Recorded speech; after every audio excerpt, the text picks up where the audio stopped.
ಜ್ಯೋತಿ ಕನ್ನಡ ಟಾರೋಟ್ಗೆ ಸ್ವಾಗತ. ಇದು general reading ಆಗಿದೆ. ನಿಮ್ಗೆ ಯಾರಿಗೆಲ್ಲ ರಿಜನೇಟ್ ಆದೋ ತಗೊಳ್ಳಿ, ಇಲ್ಲಾಂದ್ರೆ ಅದರ್ವೈಸ್ ಸ್ಕಿಪ್ ಮಾಡಿ. ಇವತ್ತಿಂದು ಏನು ಟಾಪಿಕ್ ಅಂದರೆ ನಿಮ್ಮ ಜೀವನದಲ್ಲಿ ಪಾಸ್ಟ್ ಹೆಂಗಿತ್ತು, ಪ್ರೆಸೆಂಟ್ ಹೆಂಗಿದೆ, ಫ್ಯೂಚರ್ ಹೆಂಗಿದೆ ಅಂತ ನೋಡೋಣ. ಡೆತ್ ಕಾರ್ಡ್ ಬಂದಿರೋದ್ರಿಂದ ನಿಮ್ಮ ಜೀವನದಲ್ಲಿ ತುಂಬ ಕಷ್ಟ ಅನುಭವಿಸಿದ್ದೀರಾ. ಅದು ಯಾವುದಾಗೋ ಸಂಬಂಧದಲ್ಲಿ ಆಗ್ಬೋದು, ಹಣಕಾಸಲ್ಲಿ ಆಗ್ಬೋದು, ಕೆಲಸದಲ್ಲೇ ಆಗ್ಬೋದು, ಯಾತ್ರದಲ್ಲೇ ಆಗ್ಬೋದು. ಅದು ಅಂತ್ಯ ಆಗಿ ಹೊಸ ಆರಂಭ ಆಗಿದೆ. ಮತ್ತು ಪ್ರೆಸೆಂಟ್ ಲೈಫು 3 ಆಫ್ ಕಪ್ಸ್ ಬಂದಿರೋದ್ರಿಂದ ಸ್ನೇಹಿತರು, ಸಂಬಂಧಿಕರು ಜೊತೆ ಫಂಕ್ಷನ್ಗಳು, ಸಣ್ಣ ಪುಟ್ಟ ಸಮಾರಂಭಗಳು ಇಂಥದ್ದು ಎಂಜಾಯ್ ಮಾಡ್ತಾ ಇದ್ದೀರಾ ನಿಮ್ಮ ಲೈಫಲ್ಲಿ. ಮತ್ತು ಫ್ಯೂಚರಲ್ಲಿ 9 ಆಫ್ ವ್ಯಾಂಡ್ಸ್ ಬಂದಿರೋದ್ರಿಂದ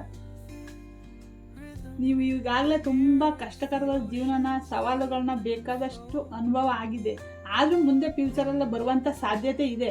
ಆದ್ದರಿಂದ ನೀವು ತಾಳ್ಮೆಯಿಂದ, ಸಹನೆಯಿಂದ ನಿಮ್ಮ ಗುರಿ ಏನದೆ ಅದ್ರ ಕಡೆ ಫೋಕಸ್ ಮಾಡಿಕೊಂಡು ಧೈರ್ಯವಾಗಿ ನಿಂತ್ಕೊಂಡ್ರೆ ನೀವು ಏನು ಅಂದ್ಕೊಂಡಿದ್ದೀರ ಅದನ್ನು ಸಾಧನೆ ಮಾಡುವಂಥ ಸೂಚನೆ ಈ ಕಾರ್ಡ್ ಹೇಳ್ತಾ ಇದೆ.